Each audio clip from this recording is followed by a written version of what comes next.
Hello नमस्ते सञ्जय फेरि अर्को नयाँ भिडियो लिएर उपस्थित भएको छ। आजको भिडियोमा चाहिँ W king S27 Bluetooth speaker लिएर आएको छु र खास यसमा चाहिँ प्रब्लम भनेको चाहिँ यो अन नभएर चाहिँ लिएर आएको। यो अन हुँदैन, तर यसलाई हामीले चार्जमा राख्यो भने यो चार्जिङ चाहिँ स्लो हुन्छ।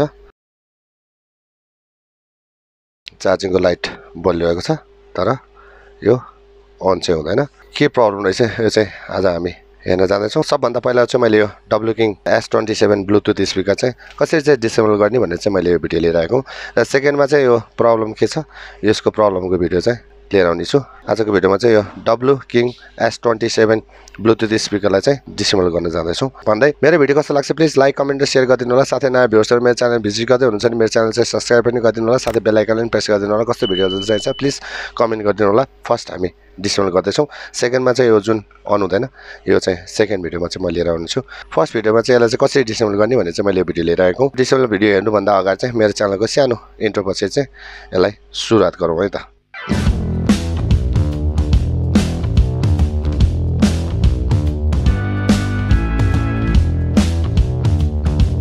अब यसलाई हामीले डिसेबल गर्नुपर्ने हुन्छ। अब यो डिसेबल गर्नलाई चाहिँ यसको यो ब्याक साइडमा स्क्रुप त हुँदैन, जब स्क्रुप हुन्छ मेन यो जुन यो मेटल छ डब्लु किङ लेखेको यो मेटलभित्र चाहिँ स्क्रुप हुन्छ र यो चाहिँ स्टारमा हुन्छ। अलरेडी नै मैले चाहिँ स्क्रुप चाहिँ खोलिसकेको छु। हजुरहरूलाई चाहिँ भिडियो लिएर आउनलाई चाहिँ मैले यो फेरि यो लगाएको छु। अब यसलाई रिमुभ गर्नलाई चाहिँ हामीले जुन यो साइडबाट चाहिँ ओपनरको सहायताले चाहिँ हामीले ओपन गर्न सक्छौँ। यसलाई चाहिँ यसरी ओपन गर्ने हो, यसरी साइडबाट ओपन गरौँ। मैले चाहिँ यसमा चाहिँ यो पेपर कटर लिएको छु सजिलोको लागि। यसरी ओपन गर्ने हो साइडबाट। यहाँ निक्ल्यो, यहाँ निक्ल्यो, यहाँ निक्ल्यो, यसरी निक्ल्यो। यसरी निक्लिसकेपछि यसरी चाहिँ हामीले यसलाई निकाल्न सक्छौँ। त्यसपछि हामीले यहाँ देख्न सक्छौँ यो स्पिकर दुईवटा छ। यसमा स्टारमा चाहिँ स्क्रुपहरू रहेको छ। यो स्टारमा स्क्रुपहरू रहेको छ। मैले अलरेडी नै स्क्रुप चाहिँ खोलिसकेको छु। हजुरहरूलाई भिडियोको लागि चाहिँ मैले लिएर आएको। यो खालको स्टार हुन्छ। यो अलि यसको लागि चाहिँ हामीले अलिकति लङ टाइपको चाहिँ स्टारमा चाहिन्छ। यो T10 यो स्टारमा, यो T8 भएको हामीसँग भयो भने दुईवटा हुन्छ। यो चाहिँ स्क्रुबाट चाहिँ हामीले यो खोल्न सक्छौँ। यो सबै खोलिसकेपछि अब यसमा चाहिँ हामीले यो जुन पछाडिको यो छ यसलाई नै हामीले रिमुभ गर्नुपर्ने हुन्छ, किनभने यहाँबाट एट्याच छ। यसलाई रिमुभ गर्नलाई हामीले पेपर कटरको सहायताले यसलाई रिमुभ गरौँ। यसरी हामीले रिमुभ गऱ्यौँ। यसलाई साइडमा राखौँ यहाँ र यतापट्टि यो साइडमा नि हामी यसलाई रिमुभ गरौँ।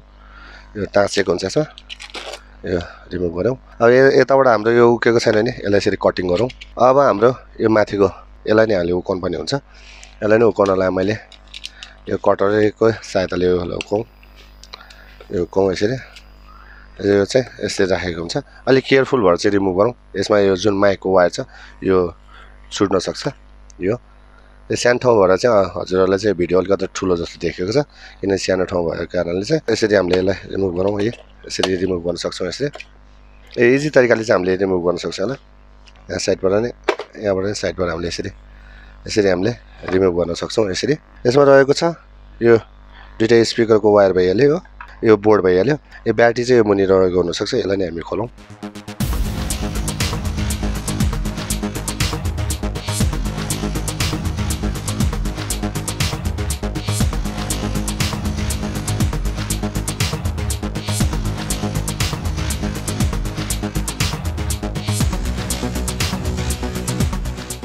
यो हामीले खोल्यौँ।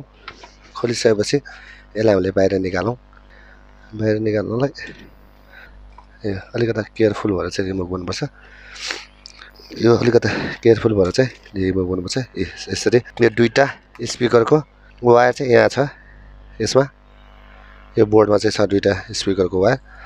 यसरी यसलाई साइडमा राख्यो भने यो दुईवटा स्पिकरको लेफ्ट राइटको भइहाल्यो।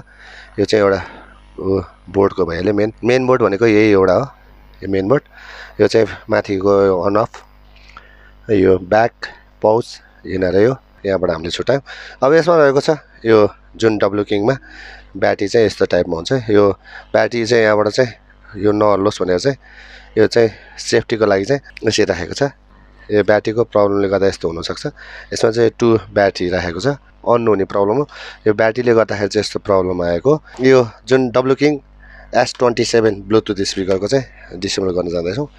यसरी चाहिँ हामीले यसलाई डिसेबल गर्न सक्छौँ। र बोर्डलाई होल्ड गर्नलाई चाहिँ 2 स्क्रुप राखेको छ।